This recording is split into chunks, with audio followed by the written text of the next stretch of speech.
to the computer. Welcome to another marketing strategy session, and all of you will be graced by this gentleman here. Brian has built a network that is something to see. The Black Speakers Network. He is the master when it comes to speaking, the master when it comes to networking, and I'm happy just to have him on. So thanks for spending a little time with me today, Brian. Absolutely, Jeff. Thank you so much, man. Thank you for waking up early with me to get this rolling. I am super excited to chat with you. You know, I love marketing and anything connected to like the areas that you touch, man. So I'm excited about the conversation. Great, man. And you built Black Speakers Network's been coming across my inbox for years. And, okay. You know, and I attend some of the events that you have or some of the speakers have coming on, and you've gotten in touch with some powerhouses. And, you know, it's funny because to you it's probably easy. To everyone else, it's probably like, how in the world did he get this person to actually speak at one of his virtual events, live events?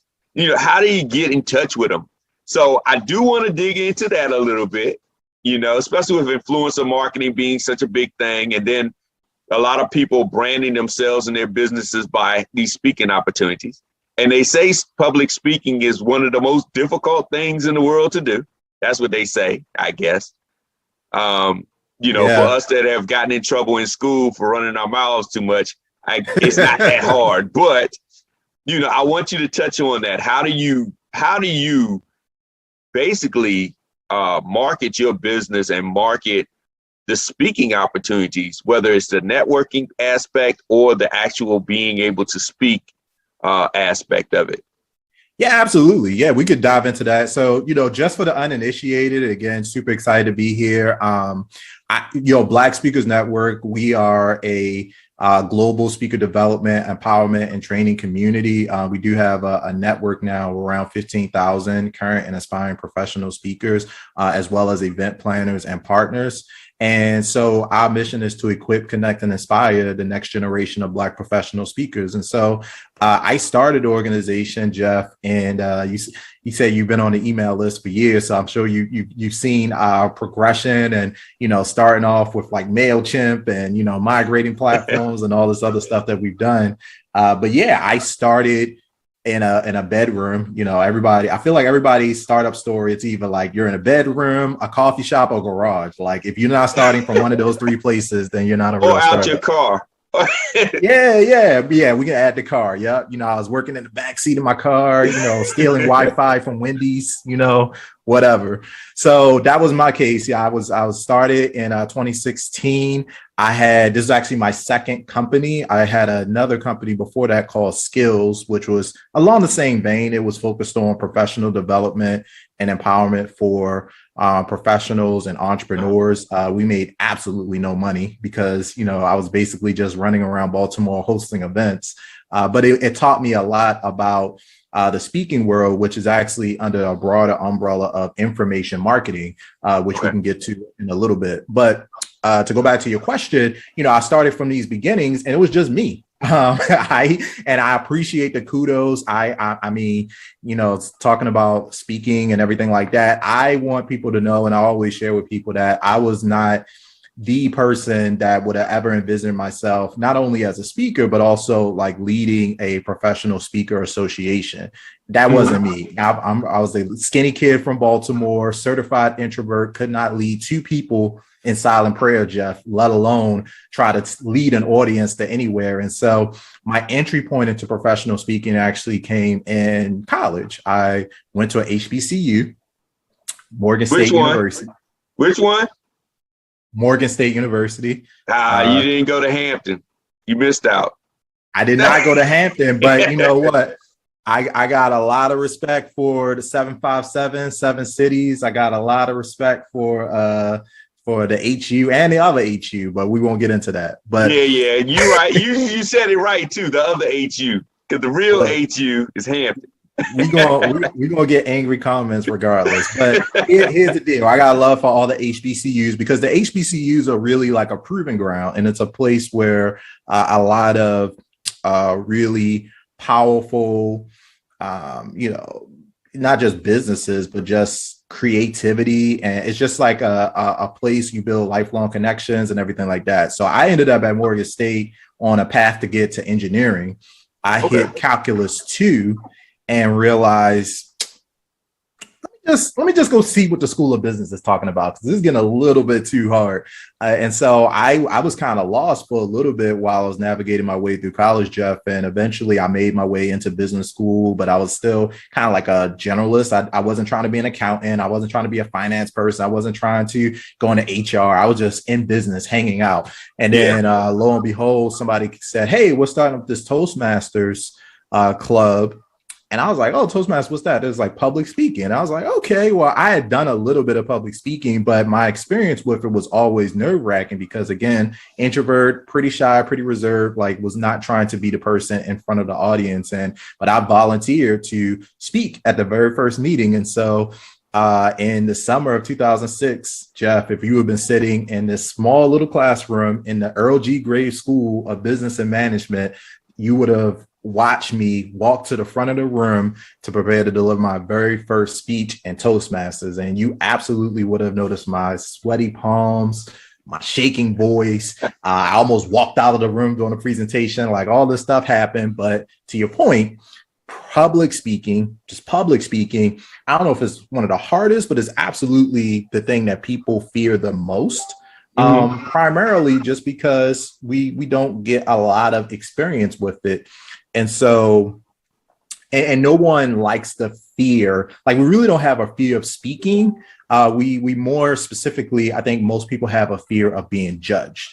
Like, we don't want people to see us fall flat on our face, basically.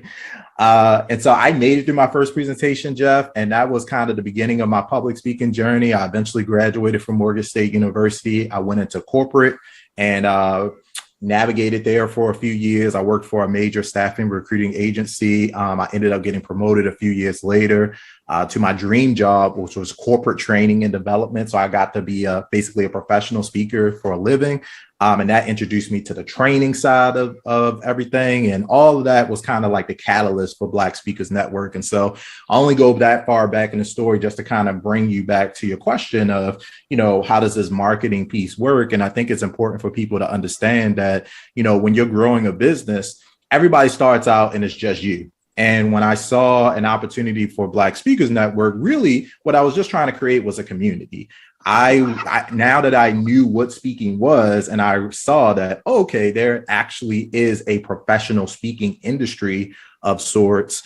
How do you transition into that? And so as I started looking out for groups and organizations that focused on speaking, I didn't really see too many in the Baltimore area, but I also didn't see any that were accessible or that really reflected people that look like me. And so that's why I was like, hey, we need a Black Speakers Network, and just started it. And so I think, part of our success, and, we could talk about branding or wherever the conversation goes, but I think just in the name itself, if you don't know jack about what we do, our mission statement, anything, but just the name Black Speakers Network is an incredible brand asset that we've actually had trademarked for that reason. Because, if you are Black, if you identify as Black, and you think you might want to be a speaker, or you are a speaker and you value community, you're probably at least going to take a look at what Black Speakers Network is about. And so I think the brand itself has helped to really, just open doors.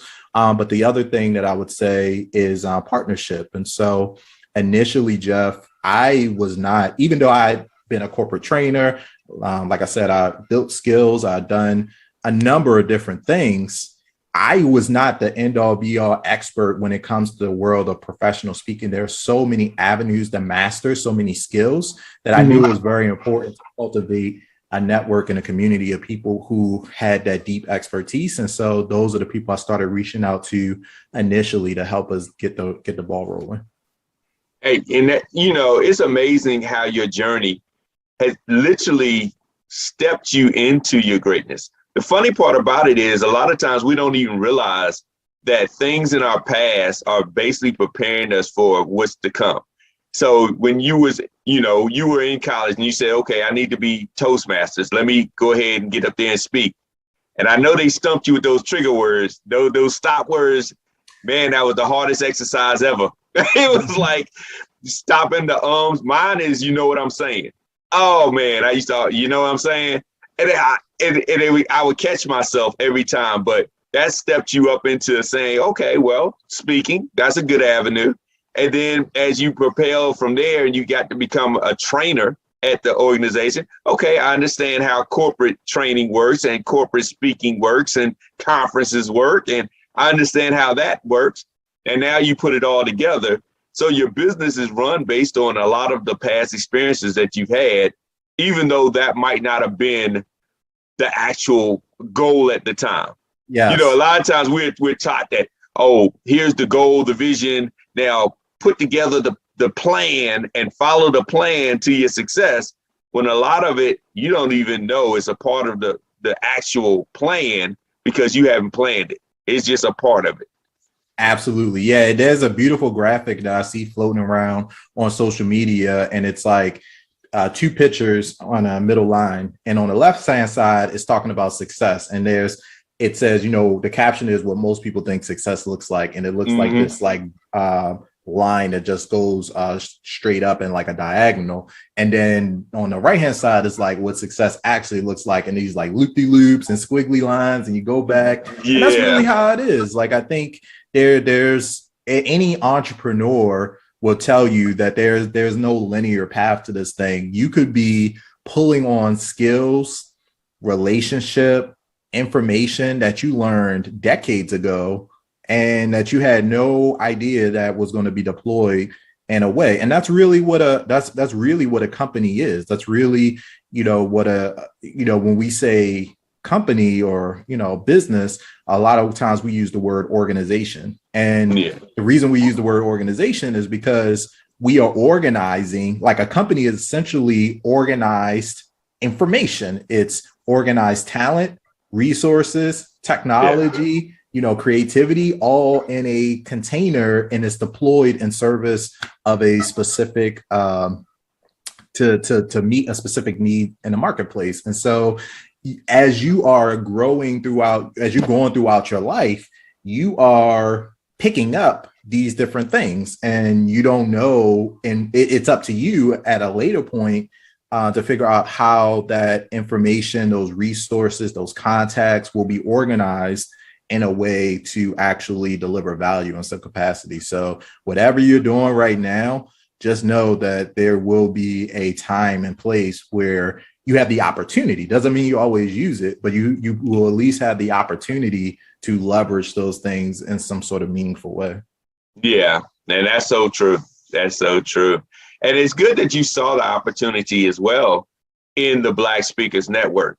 Something that you stated, I've noticed as well when I'm speaking around the world. I'll go to conferences and there's only 1 to 2 that look like us in every conference. You talking about like the marketing conferences? Yeah, I tell people, go look at the speakers lineup, and you will only see 1, 2, at most 3 out of 15 speakers. And you're like, why? Yeah. I know that the information is there, the talent is there, the knowledge is there. Why? And I think it comes with a combination of things, but it is interesting, you know, when you're at these events and you're like, why is it heavily one way? You know, and it's the same way in the boardroom in most companies. You know, it's so funny. They'll show like one picture of a person that's a CEO, but then when you're in that boardroom, it's like, yeah, there's only 1 or 2 of you here though, in this whole decision-making process. And so, you know, it's good that you saw that opportunity and you were like, okay, there's an opportunity here to actually build a company that helps a certain audience with their need. And that need is to get in front of people in a speaking capacity. So I'm providing that vehicle for you. Exactly. Yeah, I think, I mean, I saw it because, and I think, you know, anytime you're talking about marketing, especially, like you should be your own target demo first. Like you should be solving a problem that you have. And for me, yeah, I love community. Like I really wanted to be in a place where I felt comfortable, that I could get access to information. It was accessible. Like I didn't have a ton of money, even 10 years out of school, I still didn't have a ton of money. And so especially being a young professional, paying hundreds or thousands of dollars to, be a part of something just wasn't like feasible. And so that's one of the reasons, even to this day, I mean, you like our initial membership was $15 a month, and today it's still under $50 a month to be a part of it. So it's like $1 a day. So I think in general, we really wanted to make sure that something was financially accessible, because when we're talking about, Black Speakers Network, a lot of times we're dealing with the realities of the fact that although we have achieved a lot of economic progress collectively, we still are underserved in a lot of places. We're dealing with, economic challenges and first generation entrepreneurs. Like I didn't have anybody else in my family that had built a business, or, there's nobody with a legacy, a pedigree. There's nobody, Jeff, that is leaving me, hundreds of thousands of dollars in a trust fund somewhere to go off and just play around with it while I figure life out. Like, no, I was figuring life out in middle school, catching the city bus, trying to get myself back and forth, making dinner, all this type of stuff. So I think, the idea is to lower some of these barriers of entry, particularly for something like speaking, because you don't need a degree, you don't need any special credentials, you don't need any specific, there's no high barrier of entry. The only thing you need to figure out how to do is figure out your target audience. And we created a model for this in Black Speakers Network we call the 5M. So it's we help folks get clarity on your mission, your message, how to market, how to monetize, and how to manage your speaking business. And so those fundamentals are wrapped up into a book that we created called Speak Up.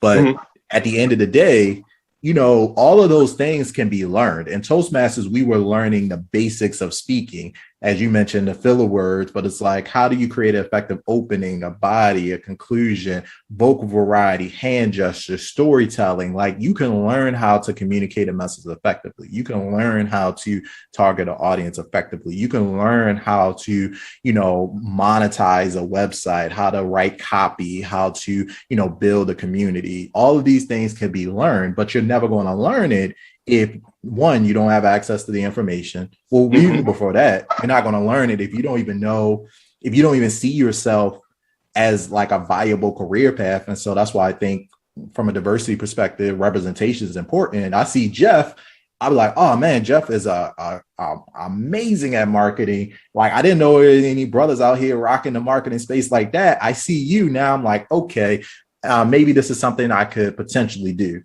And then you get into they listen to your podcast or see you on LinkedIn or something. They're like, oh, wow, there's a lot of information that I could start to digest. And so that's great.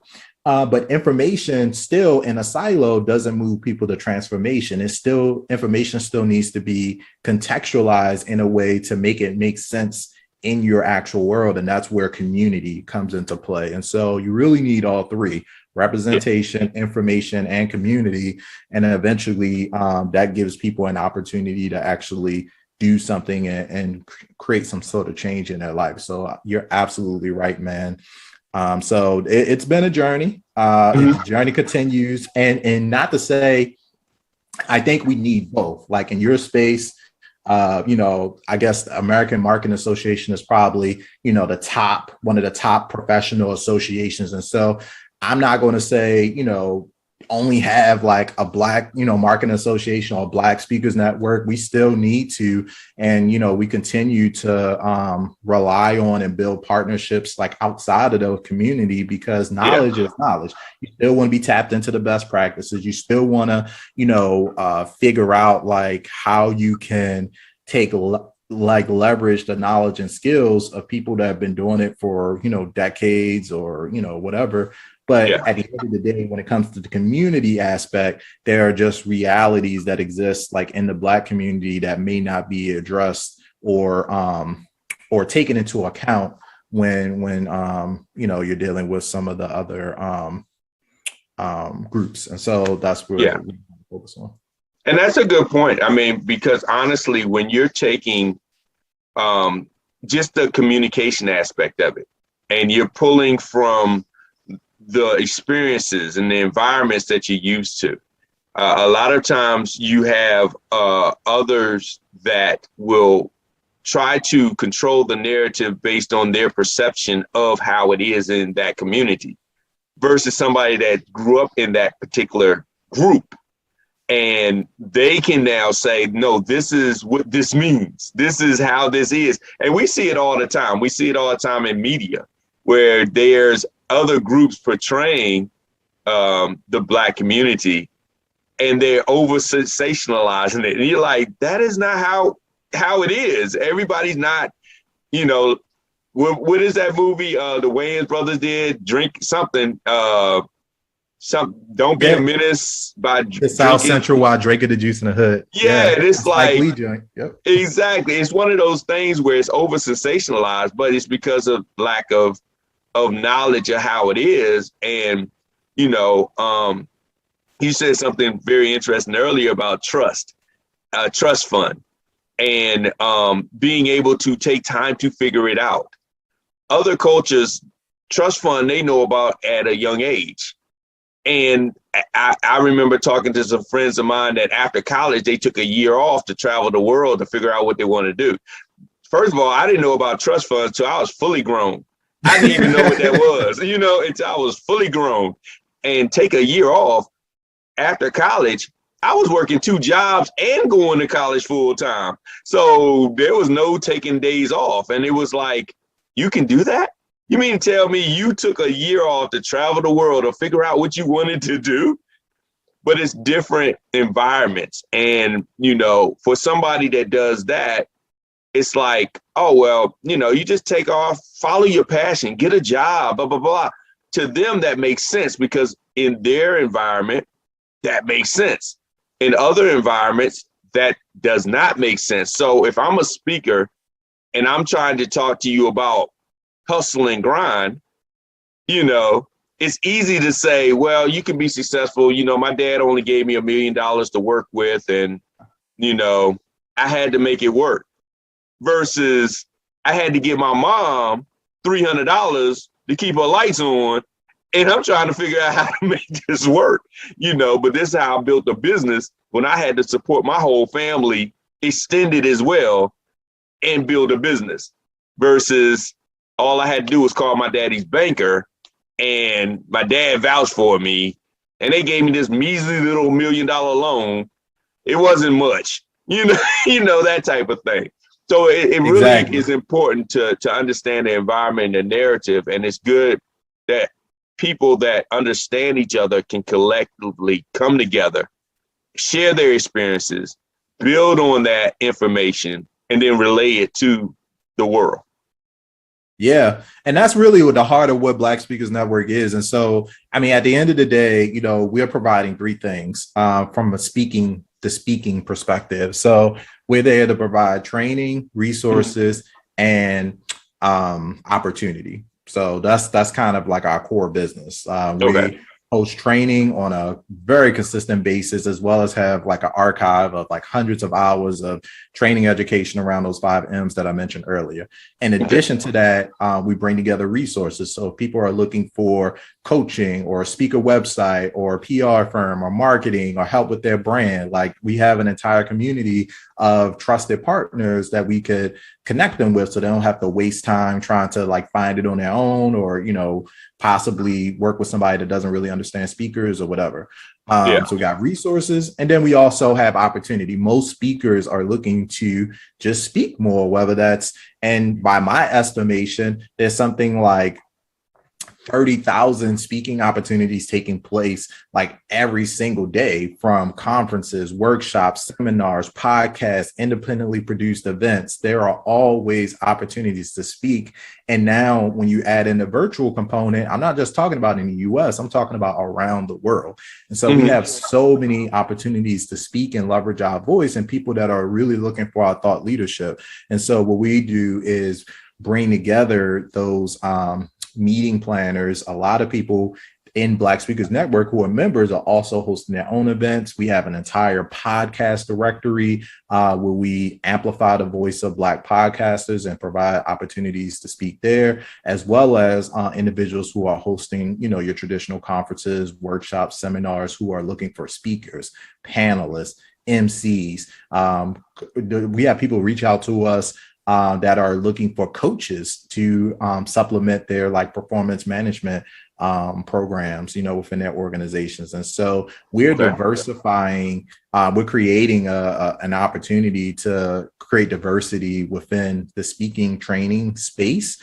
But also when you look across the industries that we serve and the respective sectors within those industries, whether that's healthcare, financial services, diversity, HR, what we're really providing as well is an opportunity to be able to cultivate these community of thought leaders who can then speak on topics that are of particular importance to the Black diaspora. And so, if we're looking at, inequities within healthcare, if we're looking at, how we're going to actually solve some of these really complex social, racial issues, I think the answer, we have folks that are PhDs, we have like medical doctors, we have folks that are really out in the world attempting to speak to and solve very complex societal issues that disproportionately impact people of color and especially Black people. And so at the end of the day, yes, we are, there to ensure that speakers have a place to find their voice and that they can access their tools and resources and training and opportunity. But we also, while we are building up that community, we're also creating a space where now we can then go back into the real world, if you will, and be able to speak truth and power and bring solutions to everybody else. Okay. Now, when it comes to speaking, the last 3-4 years, everybody's like, you need to be a speaker to help your brand. You need to be, all around the world speaking as much as possible to help your brand. What have you seen over the past few years in regards to, like, I guess you would say coaches and authors and professionals and consultants and so forth, leveraging the speaking opportunity to increase their brand? Because you've been seeing it for a while now. Yeah, absolutely. And so I think that's a great question, because essentially, when I say the word speaker, everybody has a different framework in their mind about what that means. To some people, it's just like, oh, that's a keynote. To some other people, that's like, oh, that's a trainer. And some other people are like, oh, that's a person that, hosts their own events. And the answer is yes. There are so many different ways that you could show up as a speaker. And I think it's really just going to depend on your goal as well as your business model. A lot of times people are interested in getting, paid speaking engagements, which is absolutely still a thing. Like, there are people that get paid lots of money to deliver keynote speeches. The problem is that if that's your only goal, then unless you already have some traction in a specific industry, if you're not already known as kind of like a go-to thought leader in the space, there aren't a lot of companies, organizations, colleges, and universities that are just going to, pay you $15,000 off the strength of, that's my fee, right? So and so you have to think about and also start to position yourself within specific industries in order to make that kind of money. And there are ways to kind of go after that and stuff like that. But on the other side, I think that there are many, many more like free/unpaid speaking opportunities that you can then strategically monetize on the back end. And so what I've been seeing, Jeff, is individuals starting to embrace that more and say, you know what, as long as I'm speaking in front of my target audience, it doesn't matter if I'm being paid or not paid up front, because I recognize that speaking is one of the best marketing tools in my arsenal to be able to build authority, to create brand awareness, and also ultimately lead generation. Like if I go speak in front of an audience of 1,000 people, Jeff, and within that audience, people are consuming my information. I'm teaching them something. I'm creating an experience. And more importantly, like they now have awareness of who I am, what I do. They're going to follow you on social media more than likely. I'm probably going to give them something throughout the course of the presentation, a free download, a way to like something that's going to be valuable for them to consume. And now they're on my email list, and I can continue to nurture that relationship. And ultimately, you're probably going to have people in that audience that are going to remember me and then refer me as a speaker at some point later in the future. Like I've had people come back 5 years later after I delivered a presentation to a small little group of like 10 people, and I got a paid speaking opportunity years later just from that impression that I left on them. So I think what we've seen is this a divergence from this thing of, oh, I just need to get paid to speak, to now, okay, I understand the assignment. The assignment isn't to just get a check in your pocket and that's the end of it. Like the speaking, if you're saying, hey, I want to really make this a integral part of my long-term business strategy, then we're talking about a marathon, not a sprint. Speaking is absolutely a marathon, and the marathon looks like, hey, I'm going to run a little bit, and then I'm going to speak at this conference. I'm going to run a little bit. I'm going to speak on this podcast. I'm going to run a little bit. Boom. I got a keynote speaker. Great. I'm going to run a little bit. I'm going to deliver a training. I'm going to run a little bit and host my own webinar. I'm going to develop courses. I'm going to create on the back end books, audiobooks, downloads, masterclasses, programs. And again, this may look different for different people, but at the end of the day, as long as in marketing, we talk about this customer journey conversation. As long as you have identified your path that you want to take customers down and where speaking fits into that path, you're absolutely fine. And you can massage that path as we go. We are all like building a plane while we're flying it. So it doesn't have to be perfect. You just need to know kind of your goal and your approach. And I see a lot of people figuring that out. And that's what we've really been talking about within Black Speakers Network. And I'm glad you talked about that, because there's two aspects of it. There's a speaking aspect, and then there's the actual business and the marketing aspect of it.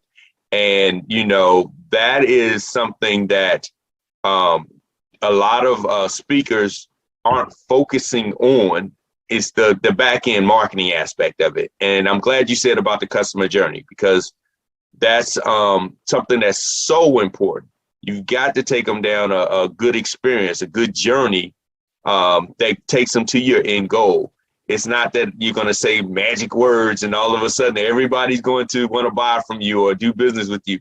It's a journey that you take them. So in your program, you actually help teach how to do this information marketing setup and setting up a good marketing experience for speakers. And tying that in. So talk a little bit about that. I mean, we said we're going to talk about information marketing, and I'm glad that you segued into that by saying there's more opportunities than just being on stage and collecting a check for speaking. Right. Exactly. So, our signature framework is called the 5M model. And so basically, I touched on it a little bit earlier, but we can go into a little bit more detail, because essentially we're talking about building a speaker business. And so at the beginning of that, just like with anything else, we have to identify like what is our target audience. And so for us, within that first M of creating your mission, we are not only just identifying our target market, but we're actually identifying a more helpful, I think, definition, which we describe as a speaker sweet spot. And for us, that's the intersection between your passion, your area of expertise, and what the market is asking for. And so you remember those like Venn diagrams with the two circles and the circles that intersect? Yeah. Mm-hmm. So if you picture that, but like instead of two circles, there's like three circles. That's kind of the model that we show for that. And so, you got to have your passion, because, that's the thing that you're going to love. It's nothing worse than going to, I'm sure a lot of people have been to like boring presentations or presentations where like the speaker is just like, they're kind of like dead in the eyes. You're like, oh man, when is this thing over? Like nobody wants to hear that person's talk for an hour. So if you're going to be a speaker, or if you're going to leverage speaking to grow, as a marketing channel to grow your business, you better like it. You better actually love it, because if you don't, you're going to burn out pretty quickly. On the expertise side, we really try to make sure that speakers are focused on speaking into an area that they already have a natural lane of credibility. Like you don't have to go out and read a bunch of books or watch a bunch of YouTube videos. Like, no, you already have, the receipts, as we say now, for this thing. And it doesn't have to be, you're the world's most expert, but it's like, okay, what is it now? Where have I actually created results in my life? Like some of us are rock stars with technology. Like we've helped our friends and families, set up servers and build computers and get online, or you've helped save somebody's marriage, or you've created, you've saved up, a nice nest egg for yourself, where other people are just focusing on getting out of debt. Like whatever it is that you have some life experience or some career experience. And so it's about tapping into that and figuring out what that's going to be. And then the third area is market demand. So like, what do people actually need?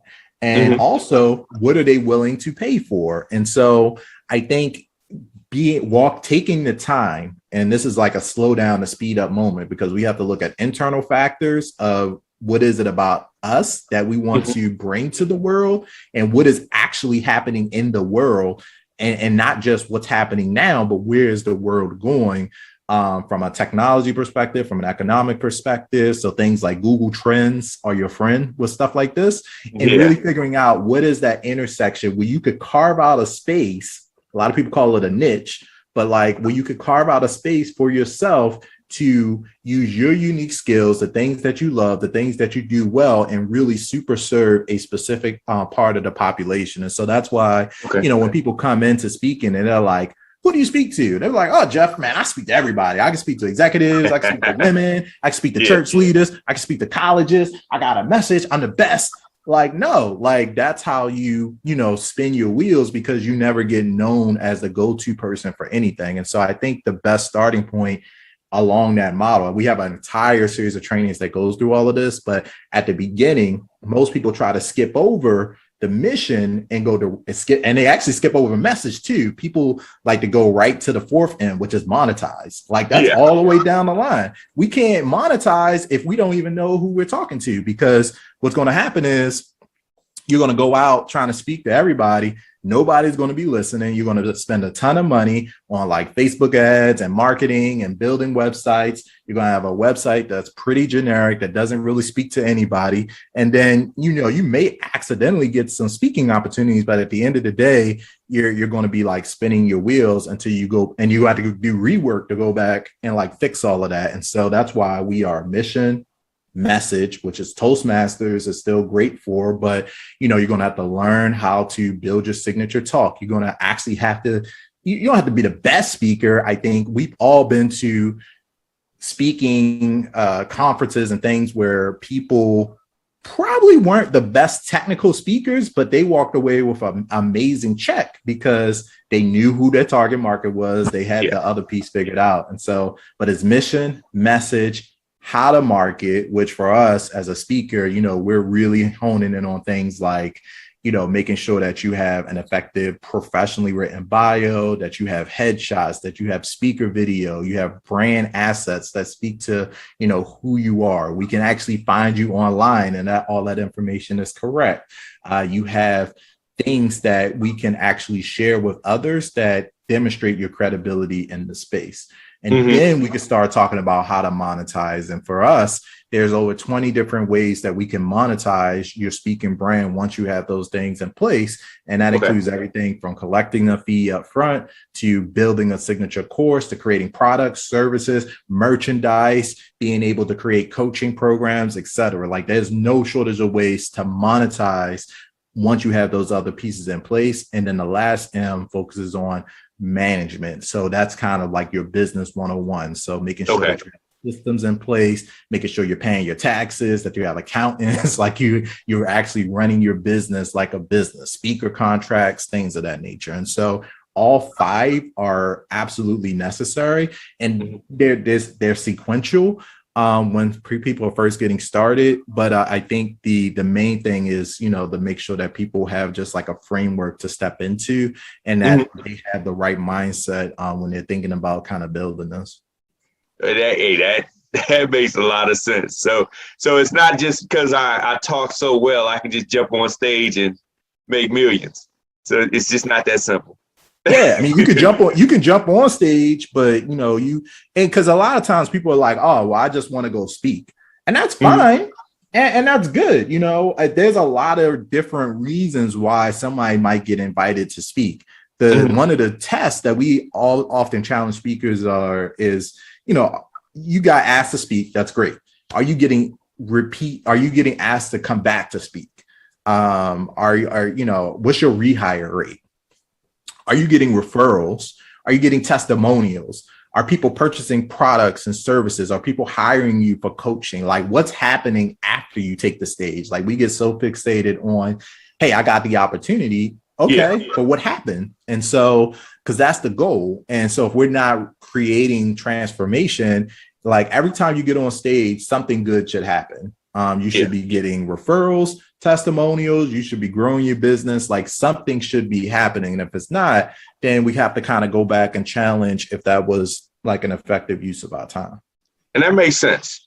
That does make sense because, I know early on I had a challenge. You get on stage and you would talk and everybody would give you those 1 to 10s. I'm gonna give you 1,000. Oh, it was great. But at the end of the day, after the talk, what happened?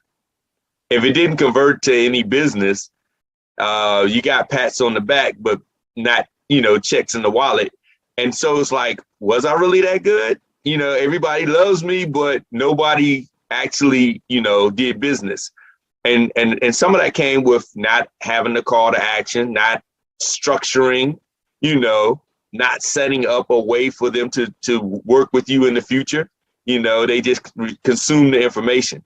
So, the business of speaking is so much more than just getting up on stage and grabbing the mic, because I'll tell you, it was a great feeling early on in the career to get on stage and rock the mic and have everybody cheering and standing up and you dropping the mic. And but at the end of the month, when the invoices don't come calculate, it's like, wait a minute, was I really that good? It's sort of like when you was a baby, when you was a child and everybody said you was cute, but nobody would date you.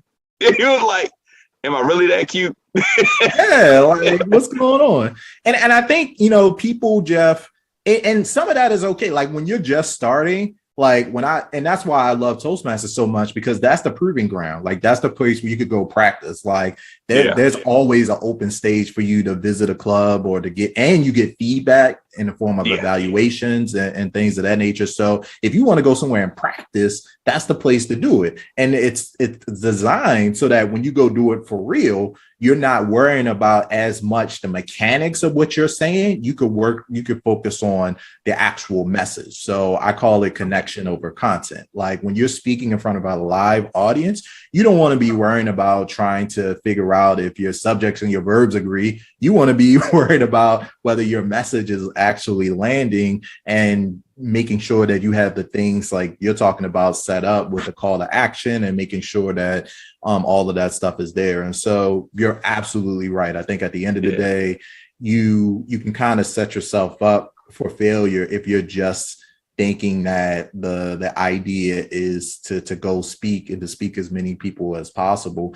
I think initially some of that is validating, but you're only going to do that for so long before you run out of time, money, or energy, and then you're ready to go do something else. Yeah, and a lot of speakers burn out like that too. A lot of speakers, they get started, somebody asked them to go speak, and they did it, and then they keep doing it, but they really hadn't take the time to clarify their speaker sweet spot. They didn't get connected in with the community. They hadn't realized that, to make the transition from a public speaker to a professional speaker takes a level of intention. And so they would just quit, thinking that people may not need that message. And that's not the case. People absolutely would need their message, but there's an aspect of this that you have to create a silo for people to step into, a container, and that's packaging. And so it takes time, and it takes a little bit of effort and energy, and honestly, in some cases, like, it takes a level of investment. Like, there are a lot of people at the time of this recording, the price is actually going up in November, so I don't know when this comes out, but whenever whether it's 25, let's say $250 a year, $250 a year to join Black Speakers Network.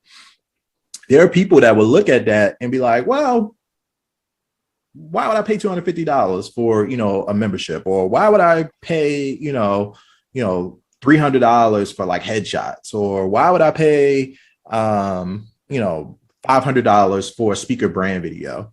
And I'd be like, all right, you do not have to. You absolutely do not have to. But, if you're not willing to, let's say, invest over a course of a year, $50,000 into your own brand, whether it's your company, your speaking ability, get some coaching, building up brand assets. Like, if you're not willing to invest, let's say $50,000, why would you expect to earn $100,000 if you're not willing to invest 50 or 25, or in some cases 10 or 5? Like, you want a 2x multiplier on something that you haven't even put in. Like, in what financial vehicle? We were just talking about trust earlier. Like, I don't know any place, I don't know any stock, like even crypto now, which is crazy. Like, you can't put in just nothing and expect to get this like massive return. And so at the end of the day, it's still a business. And I think that's some of the things that we kind of have to break down. And again, it goes back. We actually have a 6th secret M that's not in this book, but we talk about a lot in BSN, because the 6th secret M is mindset. There's a mindset that undergirds all those 5 M's, and it shows up at every part of your business. Like, if you are not willing to invest in yourself, if you're not willing to take the time and understand your audience, if you're not willing to actually master your craft, then that stuff is going to show up. Like, your mindset is going to show up on stage. It's absolutely going to show up on your calendar, and ultimately is going to show up in your bank account. Yeah. And that makes all the sense. If you don't take yourself serious, nobody else will. And that's really it. So you taking yourself serious means you need to invest in yourself. You need to take the time to master whatever you're doing. But if you're not, then it's kind of transparent, and people will be like, well, that person really isn't that serious. Will they be that good at what they say that they do? Because they're not taking it serious. So that's great. That is great. But everybody, y'all need to get on this before this price go up in November. But even though it goes up, I mean, if it's going to get your business where it needs to be, the investment will come back. Whether it's a speaking or one other way of 20 ways to monetize.